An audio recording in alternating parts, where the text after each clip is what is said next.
Sa gitna ng patuloy na hamon sa sektor ng agrikultura at seguridad sa pagkain, isang mahalagang hakbang ang isinagawa ng pamahalaan para sa mga magsasakang Pilipino. Personal na ininspeksyon ni Pangulong Ferdinand R. Marcos Jr. ang Rice Processing System or RPS facility sa bayan ng Hamtic, Antique bilang bahagi ng pagsisikap ng pamahalaan na pataasin ang produktibidad sa agrikultura at tiyakin ang mas maayos na kabuhayan ng mga magsasaka. Kasabay ng inspeksyon, namahagi ang Pangulo ng iba't ibang anyo ng tulong agrikultural sa mga farmer cooperatives na sumasaklaw sa iba't ibang pananim at sektor.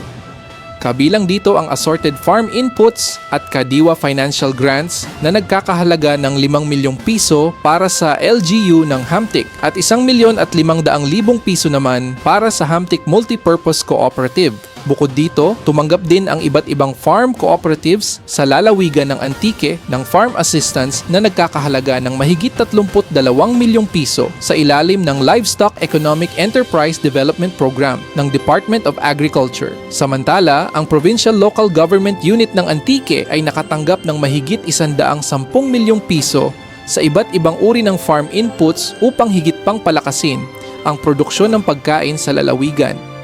Bilang patunay ng whole-of-government approach para sa rice self-sufficiency at food security, namahagi ang PhilRice ng 37,500 at 30 bags ng inbred rice seeds na nagkakahalaga ng 33 milyong piso para sa PLGU ng Antique. Nagbigay rin ang Philippine Crop Insurance Corporation or PCIC ng 70 tseke na may kabuuang halagang mahigit 485,000 piso sa mga magsasaka mula sa Hamtic at San Jose de Buenavista. Samantala, nag-turnover ang PhilMec ng mga farm machinery na nagkakahalaga ng 8 milyon at 400,000 piso, kabilang ang mga 4-wheel tractors at rice combine harvesters para sa iba't ibang farmer associations.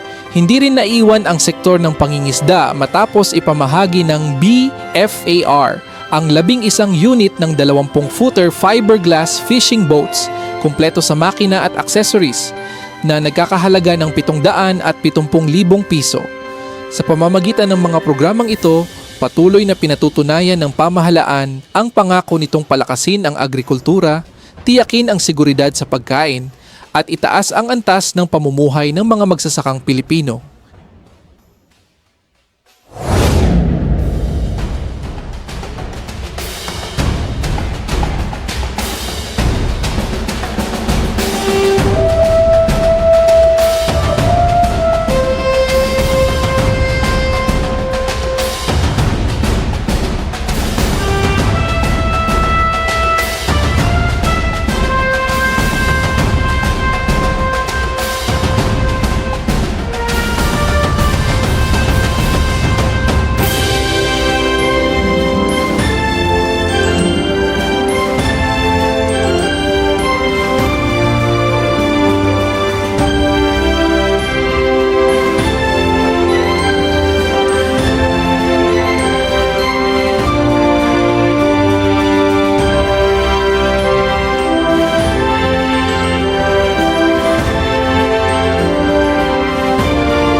Para sa ating mga magsasaka at para naman mas maging maganda ang hanap buhay ng ating mga farmer na kailangan natin talagang alagaan at sila ang nagpapakain sa ating lahat.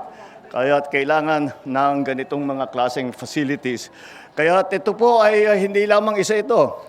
Nagtatayo tayo ng altogether, nakapagtayo na tayo ng 152 nito sa buong Pilipinas. Pero hindi pa kami tumitigil. Next year, how many? This year, how many do we? Sa drying system, sir, Yeah. mga 370. This year, magtatayo pa tayo ng mga 300 plus na drying systems para nga yung pagpatuyo. Parang ang sabi ko kay Secretary ng Agriculture, sabi ko sana naman 2025 na sana naman din na natin nakikita yung nagpapatuyo ng palay sa kalsada, tapos sinasagasaan lang ng mga dumadaan na truck. Kawawa naman yung mga pinaghirapan nila ng mga ani. And that's why we are slowly developing the whole system. At kasama rin yan. Ibig sabihin, yung whole system, nandyan po, nagdala din kami ng mga traktor, may dalawang malaking harvester doon. At sa ating mga fishermen, may kaunting tulong din tayo. Magdala tayong bangka na may motor para magamit nila. At bukod pa ron, meron din tayong naibigay na tulong galing sa Crop Insurance Corporation sa mga nagsaka pero nasira ang tanim dahil sa bagyo. Para naman kahit hindi namin makumpleto ang dapat nakikitain nila, ay sana ito'y makatulong na sila para makabalik na sila para tanim ulit for the next season. Pati na yung mga inputs magtutulong. Hindi lamang yung cash, kundi tutulong din kami sa mga inputs.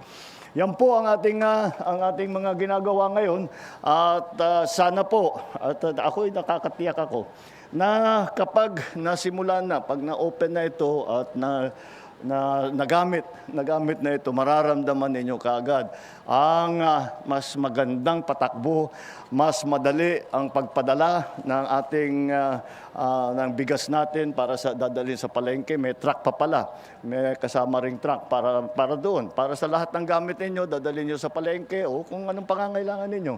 Meron kayong sasakyan. At lahat po yan binubuo natin para masabi natin yung sistema. Ang kailangan lang gawin ng ating mga magsasaka, magtanim at alagaan yung kanilang tanim at mag-ani. Pagkatapos nilang mag-ani ay tutulungan namin sila pag-process, pagtuyo, paggiling, pag-polishing, lahat na hanggang sa market, hanggang sa palengke. Kaya po, patitibayin natin ang ating agricultural sector para tayo ay nakakasiguro sa ating food supply.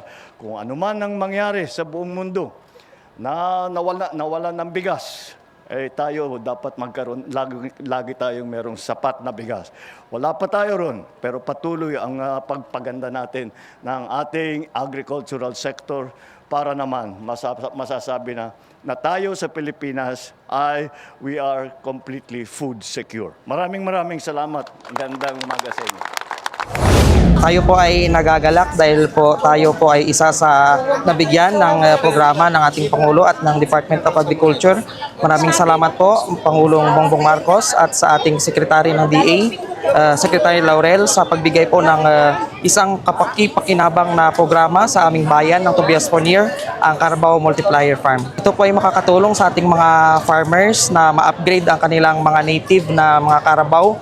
At isa rin sa makakatulong na extra income kapag sila ay nabigyan ng mga Carabao na ipamimigay ng ating Department of Agriculture sa pamamagitan ng pag-manage ng LGU Tobias Fornier. Po ay isang beneficiary ng PCA ng isang 47,340 na seedlings.